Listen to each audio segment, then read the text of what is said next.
Welcome to Art Break with the Cape Breton University Art Gallery. In this series, we'll be talking about materials and methods in painting, both historic and contemporary, beginning in this episode with a discussion on pigments, the building blocks of color in all material art. Visible in this image are a range of pigments which, as you can see, simply look like colored dust. When added to a suspension such as linseed oil or egg tempera, the pigments then become more recognizable to us as paint.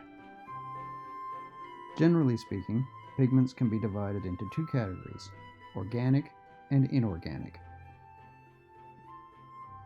Of these, the oldest are the organic pigments, drawn from a variety of sources including earth, minerals, plants, and even animals.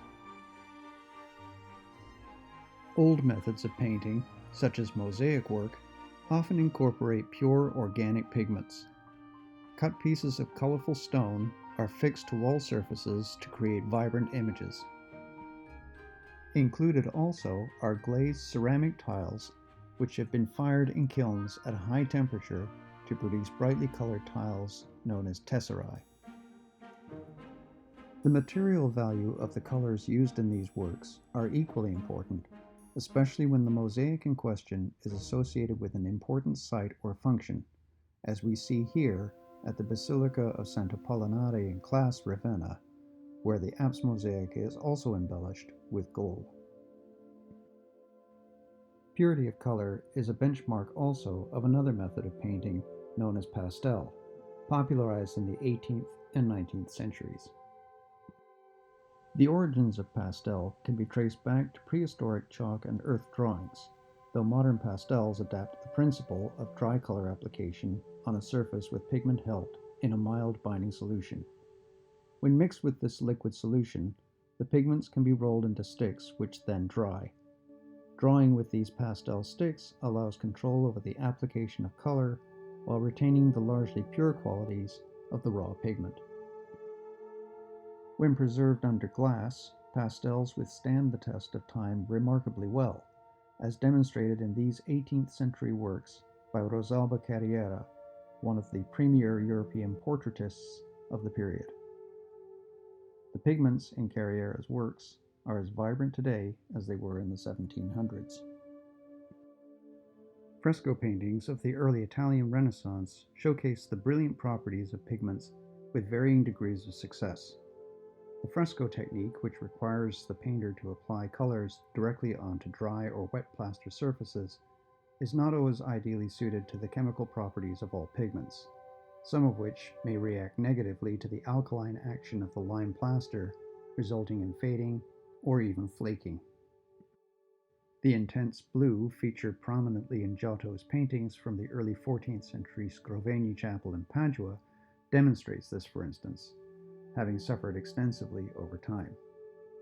Its use would have been preferred nonetheless, owing to its extreme material worth and prestige.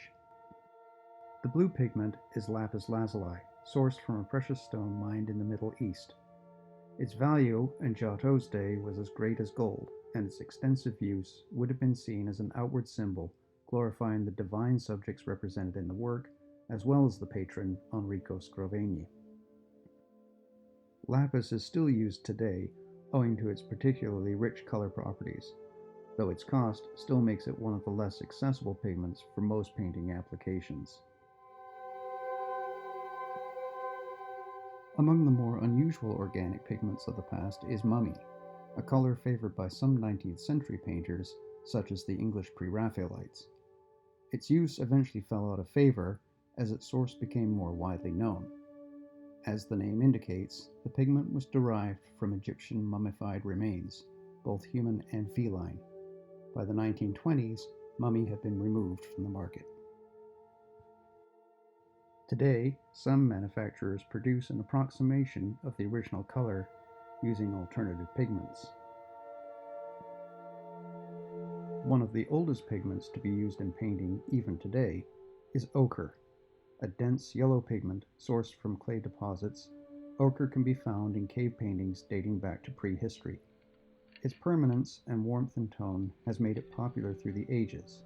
Its high viscosity and opacity in oil painting also makes it particularly well suited to thick impasto painting methods. Ochre is identifiable as one of the central pigments found in Rembrandt's 17th century palette, a palette notable for its rich, warm earth tones. Another color used by Rembrandt and his contemporaries is Van Dyke Brown. In oils, this pigment yields a semi-transparent paint ideal for blending and producing rich shadows and thin glazes. Its chemical properties, however, make it more prone to cracking over time. Discovered by accident in Berlin in 1704, Prussian blue was the product of a chemical experiment which subsequently became popular in oil painting owing to its distinctive color, transparency, and high tinctorial power. With commercial production beginning in the 1720s, Prussian blue became readily accessible and affordable. Vincent van Gogh made use of the color, for instance, in his famous Starry Night of 1889. Like Prussian blue, alizarin crimson is another color with high tinctorial power and intensity. Similarly, it produces a transparent oil paint resistant to fading and ideal for mixing with other permanent colors. Developed in the 1800s, alizarin crimson was produced from a coal tar derivative, yielding a color similar to the much older madder lake, derived from the roots of the madder plant or Rubia tinctorium. The subject of pigments, their history and use is a complex one, and with this video, we've only scratched the surface of the topic. There are many resources on artist materials that may be consulted. Recommended in particular for painting is the Artist's Handbook of Materials and Techniques by Ralph Mayer.